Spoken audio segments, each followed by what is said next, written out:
A atração a seguir é recomendada para todas as idades.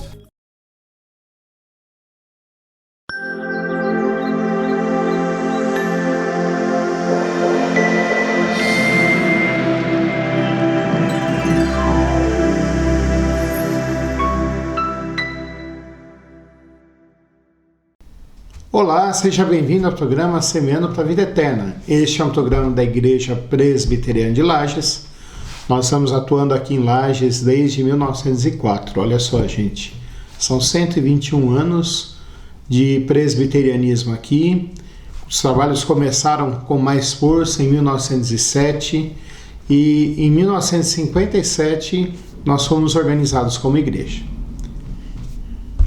O que é preciso para uma igreja presbiteriana ser organizada? Ele precisa ter uma liderança local, precisa ter pessoas que ajudem o pastor, tanto na função de presbíteros quanto diáconos, porque no sistema presbiteriano ele usa um sistema parlamentar de governo da igreja, conciliar, como a gente chama.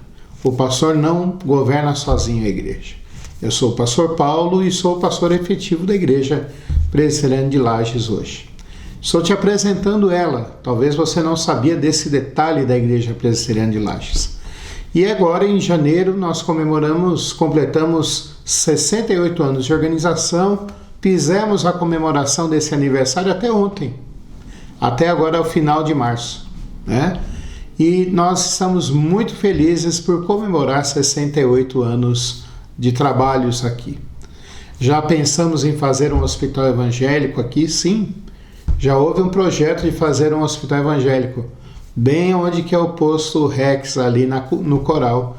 Já foi pensado em fazer um hospital evangélico aqui. A nossa igreja esteve à frente. Já atuamos aqui em várias áreas e é uma alegria hoje estarmos com vocês. Eu quero convidar você para nos visitar. Nós temos esse prédio bonito, patrimônio histórico do nosso estado. As nossas atividades acontecem aos domingos, principalmente. Às 9 horas da manhã, um culto. Às 10 horas da manhã, a escola dominical, onde que as pessoas se dividem pelas faixas etárias. E daí a gente pode tirar dúvidas, pode perguntar, pode pedir explicações, diferente do culto. E às 19 horas, mais um culto ao Senhor. Você é convidado para estar conosco. Antes de nós expormos a palavra de Deus, porque é através dela que nós temos a vida eterna, eu queria orar com você. Senhor nosso Deus e Pai, nós queremos te agradecer, porque Tu és bom, Senhor Deus, e a Tua misericórdia não tem fim. Nós queremos te implorar e te suplicar, Pai, que o Senhor fale ao nosso coração agora, que o Senhor me use para falar com as pessoas que estão nos ouvindo e que elas possam ser edificadas por Ti, Pai. É a nossa oração, Senhor Deus, em nome de Jesus Cristo. Amém. Nós comemoramos agora 68 anos, eu preguei 2 vezes nesse meio tempo, e um dos temas que nós falamos ali foi sobre o trabalho na igreja, servir ao Senhor na igreja. E o texto que eu preguei foi Romanos, capítulo 12, versículo 11. Eu queria ler com vocês e aplicar os princípios que nós vimos sobre servir a Deus dentro da igreja, não somente para o trabalho da igreja, mas também na sua vida pessoal. Romanos 12, versículo 11, diz o seguinte: No zelo não sejais remissos, sede fervorosos de espírito, servindo ao Senhor. Conta-se uma história de que um menino, um adolescente, de 18 anos, um jovem, trabalhava numa boa empresa e certo dia a empresa chegou para ele e falou assim: olha, o seu ciclo aqui na nossa empresa acabou. Nós não queremos mais que você trabalhe aqui. E deram os motivos. Ele foi para casa, muito triste, cabisbaixo, E por dias não quis falar muito, simplesmente falou: eu fui mandado embora. E o avô dele viu aquilo tudo e falou assim: filho, meu neto, você tem capacidade, você vai arrumar um emprego melhor, você vai arrumar alguma coisa melhor, Deus vai cuidar de você, meu filho. E o jovem começou a mandar currículos, começou a falar, a escrever as cartas, entrar na internet, pedir indicação para os conhecidos, e ele conseguiu uma vaga numa boa empresa. Ele foi, mandou o currículo, fez a primeira entrevista, chegou da primeira entrevista meio apreensivo, mas animado, e falou assim: eu fiz uma entrevista, acho que vai dar certo. Hoje em dia, qualquer processo seletivo nas empresas envolve várias entrevistas, várias coisas. Lá foi ele fazer um psicotécnico, um exame psicológico, um jogral, para ver como que ele era. Fez, dias depois chegou a notícia de que ele havia passado para uma próxima seleção, para uma próxima etapa. E daí o avô chegou para ele e falou assim: meu neto, vem cá, me ajude aqui na minha oficina.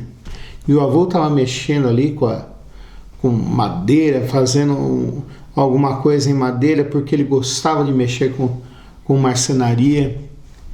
E sentou com o neto e falou assim: me ajude aqui. Enquanto eles estavam trabalhando, o avô chegou para o neto e falou assim: meu neto, eu sei que você é muito capaz, mas, meu querido, a empresa teve razão de falar que você estava meio relaxado ali.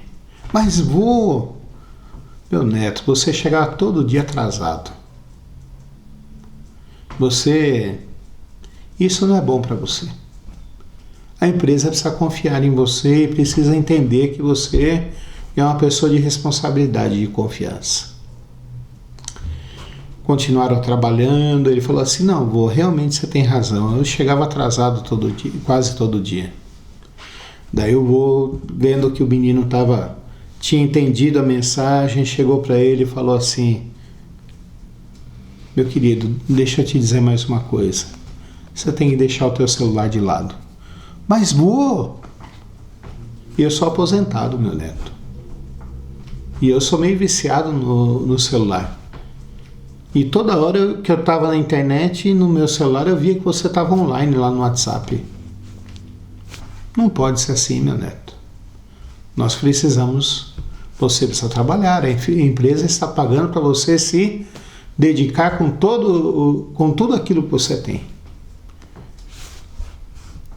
O menino baixou a cabeça, saiu até uma lágrima assim do rosto dele. Falou assim: tá bom, vô, eu entendo o que você está falando. Daí o vô falou assim: mas tem mais uma coisa, meu neto. Eu acredito em você. Você é capaz de fazer essas coisas, mas você tem que mudar para trabalhar melhor. O neto começou a trabalhar e ouviu os conselhos do avô. E rapidamente aquele neto foi efetivado, começou a ser visto com bons olhos e começou a crescer dentro daquela empresa. Esse texto que nós lemos aqui é o apóstolo Paulo, um homem maduro, um homem experiente, um pai, falando para uma igreja que estava começando. Um homem que depois da sua conversão passou anos no deserto da Arábia até ser moldado por Deus. E que logo depois da sua conversão, quando ele foi falar de Jesus Cristo em Jerusalém, houve tumulto em Jerusalém. Houve tumulto na igreja e as pessoas ficaram assustadas. E diz o relato de Atos dos Apóstolos que quando ele saiu, quando ele foi viajar, houve paz no meio da igreja.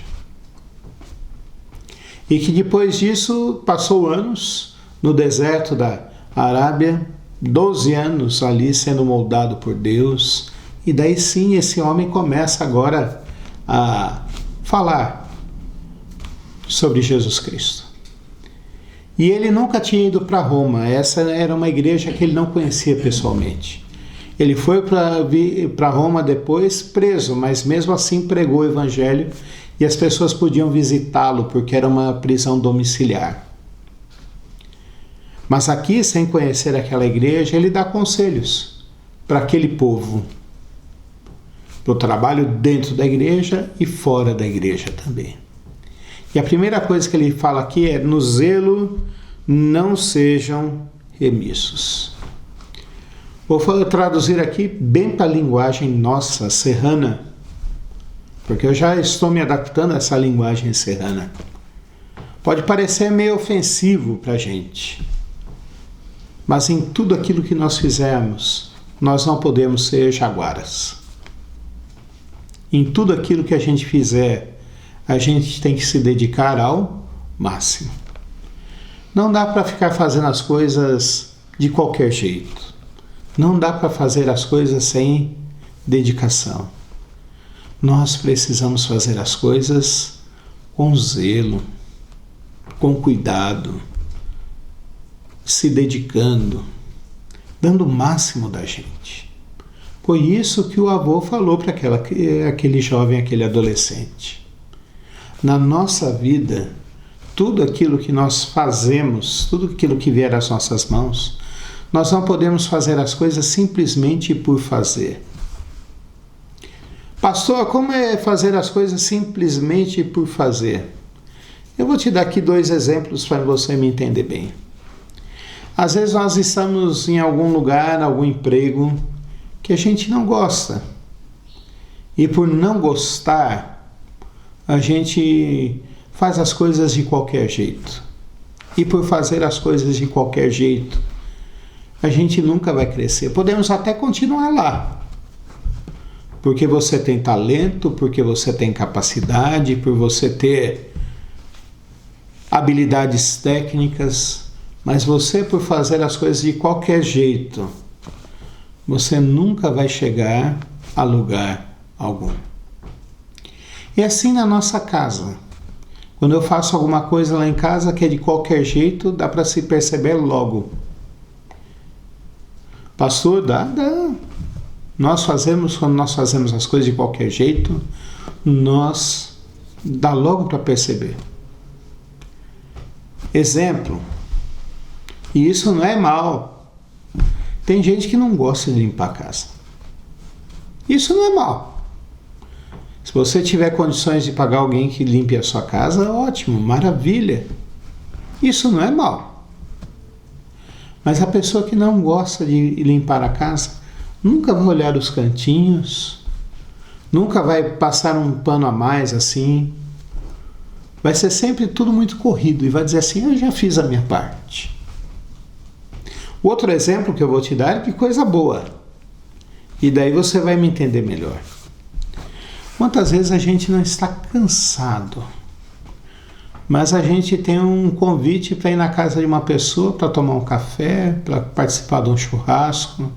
Pode ser um familiar nosso, pode ser um amigo, pode ser uma pessoa que a gente ama demais.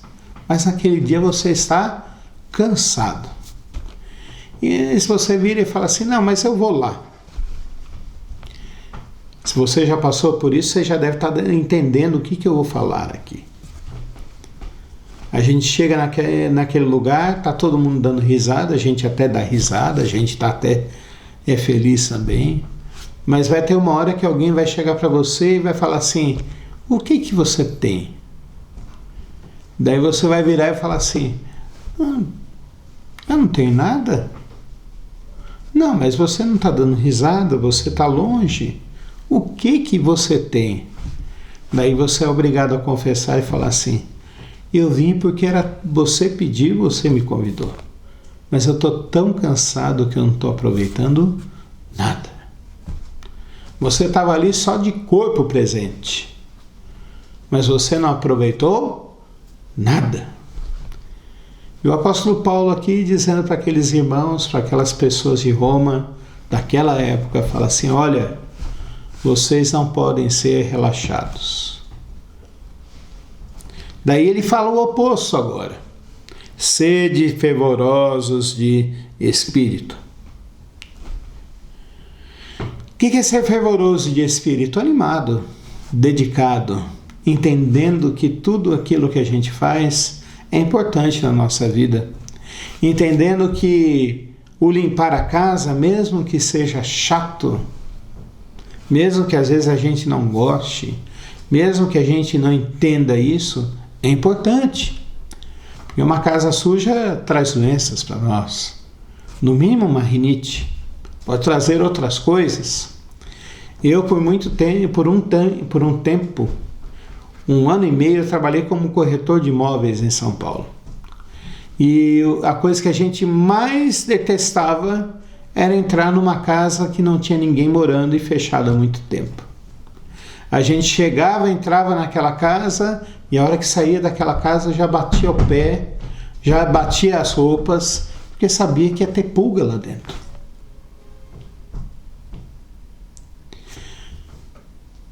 Meu querido, você que me ouve aqui, Deus colocou o teu trabalho, Deus colocou a tua família, Deus colocou o teu voluntariado, você que é irmão na fé, Deus colocou o trabalho na igreja para você se dedicar e fazer o seu melhor. Pastor, mas eu estou cansado. Então não faça tanta coisa, mas faça uma coisa só e faça bem feito, meu irmão. Mas Deus quer que você seja o melhor naquilo que você faz. Lá no livro de Jeremias fala assim, que nós devemos fazer as coisas de Deus conforme as nossas forças e não podemos fazer as coisas relaxadamente. Nós não podemos fazer e trabalhar de qualquer jeito, nós precisamos trabalhar com o melhor que nós temos. Pastor, mas eu não quero. Então, talvez seja um momento de você procurar outro serviço. Ou você entender que aquele serviço é importante para você. E eu já passei por um momento desse. E eu já passei por um momento que eu falei assim, por que eu vou dar aula ainda? Porque eu também sou professor. Por que eu vou dar aula? Qual a importância disso? E a primeira resposta que veio à minha mente, e eu pedi perdão a Deus depois, foi porque eu precisava do dinheiro. Mas precisar do dinheiro é consequência. Por que aquilo era importante? Porque aquilo foi colocado por Deus na minha vida e naquele momento. E se foi colocado por Deus, eu tenho que fazer o meu melhor. Porque é isso que vai glorificar a Deus. Então, talvez seja um momento de você olhar de um outro jeito. Né? Você já me viu falando sobre isso, eu vou dizer de novo para você. Se eu pegar um copo com a metade da água, eu posso falar assim, não, o copo está meio vazio. Ou eu posso olhar e falar, o copo está meio cheio. O jeito de olhar, o jeito de pensar, o jeito de viver isso vai fazer diferença. E o apóstolo Paulo diz para aqueles irmãos lá, como um pai ensinando para um filho já que caminha com as próprias pernas, olha, vocês precisam fazer as coisas com dedicação. Quer seja na igreja, quer seja na família, quer seja no trabalho, vocês precisam fazer com dedicação. Mas aí ele termina e diz assim para nós aqui, servindo ao Senhor, servindo ao Senhor. E aí a gente começa a ver e pensar e meditar em como é esse servir ao Senhor. Primeiro, servir ao Senhor na Bíblia quer dizer que tudo aquilo que eu faço, eu tenho que lembrar que Deus está supervisionando. Então, se eu estou trabalhando para uma pessoa, não estou só trabalhando para aquela pessoa. Porque às vezes a gente olha para aquela pessoa e fala assim, mas essa pessoa nem me paga direito no dia. Demora uns dias para pagar, porque eu vou me dá o melhor. A gente racionaliza, a gente tenta arrumar desculpas, a gente tenta se ver ali, né? A segunda coisa que a gente começa a pensar é: mas ninguém está vendo. Lembra do menino que ficava no celular ali o tempo inteiro? Ninguém está vendo. Eu não vou levar bronca. Não é isso que Deus quer da gente. Não é isso que Deus quer. A gente precisa lembrar, nós trabalhamos, nós vivemos sob a orientação de Deus. Mas a segunda coisa que me chama a atenção aqui, e o texto quer dizer isso, é que Deus nos chamou para servir agora, no nosso tempo. Porque às vezes a gente fala assim: não, daqui a pouco eu tenho uma oportunidade melhor, então eu vou fazer melhor. Não, é agora. O trabalho é para ser feito agora. O amanhã é uma possibilidade, pode existir ou não. É o agora. Agora, agora, agora. Então, meu amigo, qual é o conselho que eu tenho para você hoje? Eu tenho três conselhos para você. Aliás, 4 conselhos para você. Primeiro, se anime. Não seja uma pessoa desanimada. Não seja uma pessoa preguiçosa. Tudo aquilo que você fizer, lembre-se, Deus te colocou nas tuas mãos. O segundo conselho que eu quero dar para você hoje, e que a Bíblia diz aqui para mim e para você, é que faça o seu melhor. Não importa para quem, faça o seu melhor. Mas eu não consigo fazer, não tenho todas as ferramentas. Faz o melhor com aquilo que você tem hoje. Terceiro conselho que eu tenho para dar para você, e eu quero que você preste muita atenção, é que você não está servindo só a pessoa que você vê. Teu marido, tua esposa, teu filho, teu chefe, tua mãe, teu pai, tua igreja, teu pastor, teus irmãos, já que somos membros uns dos outros. Mas você está servindo a todos. Mas principalmente a Deus. Lembre-se, você está trabalhando para Deus. E o último conselho que eu quero te dar é: trabalhe agora. Pastor, mas lá é tão ruim. Minha família é tão desajeitada, então trabalhe agora. Daqui a pouco as coisas vão melhorar. Se vocês fizerem o melhor, tudo vai melhorar. E pode confiar em Deus, que se você plantar o melhor, no seu tempo você vai colher. Vamos orar?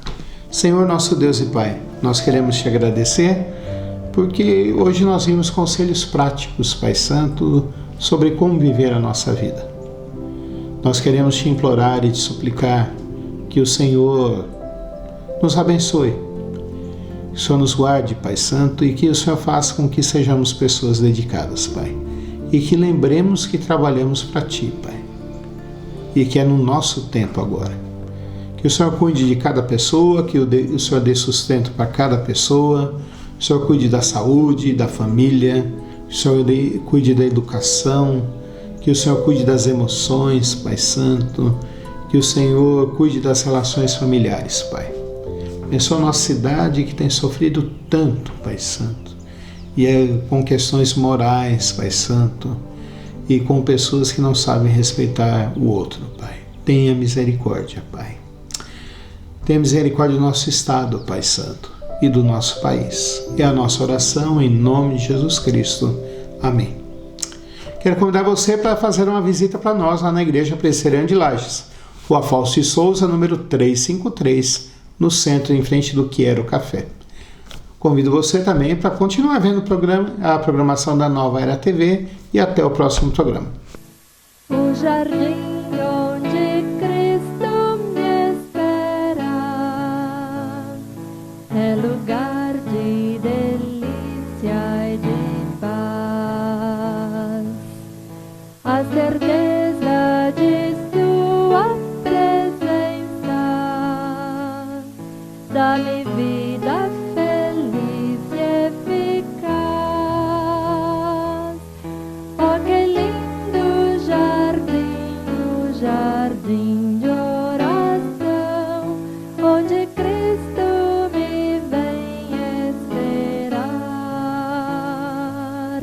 perto dele estarei e contente serei de minha alma seus pés derramar. No jardim onde Cristo me espera, eu deponho meus males e dor, e por bênção de Deus confortado, dou louvores ao meu Redentor. Oh, que lindo jardim, o jardim de oração, onde Cristo me vem esperar. Perto dele estarei e contente serei de minha alma seus pés derramar. No jardim onde Cristo me espera, quer também te acolher, meu irmão. Vem fruir